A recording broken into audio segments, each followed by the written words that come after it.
Hi കൂട്ടുകാരെ, അപ്പോൾ ഇന്ന് നല്ല ഫ്രഷ് ചൂര കിട്ടിയിട്ടുണ്ടായിരുന്നു. അപ്പോൾ നമുക്കത് കറിയാക്കാം. കറി എന്ന് പറയുന്നത് മുളക് കറിയാണ്, അതായത് പുളിമുളം എന്ന് പറയും. അപ്പോൾ അതിന് വേണ്ടി ആദ്യം ചട്ടി അടുപ്പിലാണ് ഞാൻ വെക്കുന്നത്. കൂടുതലും സത്യം വിറകടുപ്പിൽ മീൻ കറി വെച്ചാൽ നല്ല ടേസ്റ്റാണ്. നല്ല ടേസ്റ്റ് എന്ന് വെച്ചാൽ സൂപ്പർ ടേസ്റ്റാണ്. ഒന്ന് ട്രൈ ചെയ്യാത്തവരും പ്രത്യേകിച്ച് ഒന്ന് ട്രൈ ചെയ്ത് നോക്കാം.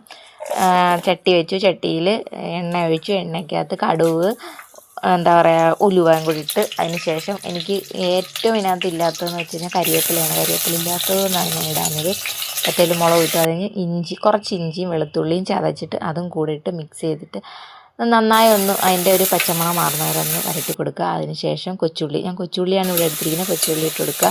പിന്നെ ഒരു 2 പച്ചമുളക് അതിൻ്റെ കൂടി ഇട്ട് ഒന്ന് വരട്ടുക, നല്ലോണം ഇട്ട് വരട്ടുക.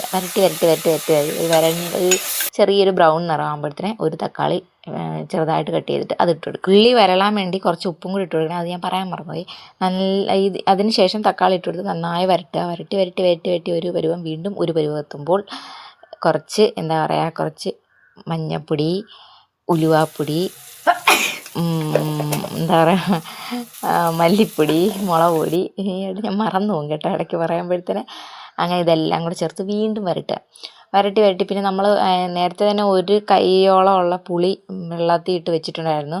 ആ പുളി പിഴിഞ്ഞൊഴിക്കുക. അപ്പോൾ അതിൻ്റെ നല്ലോണം പിഴിഞ്ഞൊഴിക്കുമ്പോഴത്തേന് അതിൻ്റെ സത്തും കുറച്ച് വെള്ളം കൂടി ഒഴിച്ച് കുറച്ച് ശകലം ഉപ്പും കൂടെ, നമ്മൾ നേരത്തെ ഉള്ളി വരട്ടാൻ നേരത്ത് ഉപ്പിട്ടിട്ടുണ്ടായിരുന്നു, കുറച്ച് ഉപ്പും കൂടി ഇട്ടിട്ട് അത് നന്നായിട്ടൊന്ന് ചൂടാവുന്നവരെ, തിളയ്ക്കുന്നവരെ വെയിറ്റ് ചെയ്തതിന് ശേഷം മീനിട്ട് കൊടുത്ത് ഒരു 10 മിനിറ്റ് നമുക്ക് അടച്ച് വെച്ച് വേവിക്കാം. സൂപ്പർ, നമ്മളെ മുളക് കറി റെഡി, പുളിമുളം റെഡി.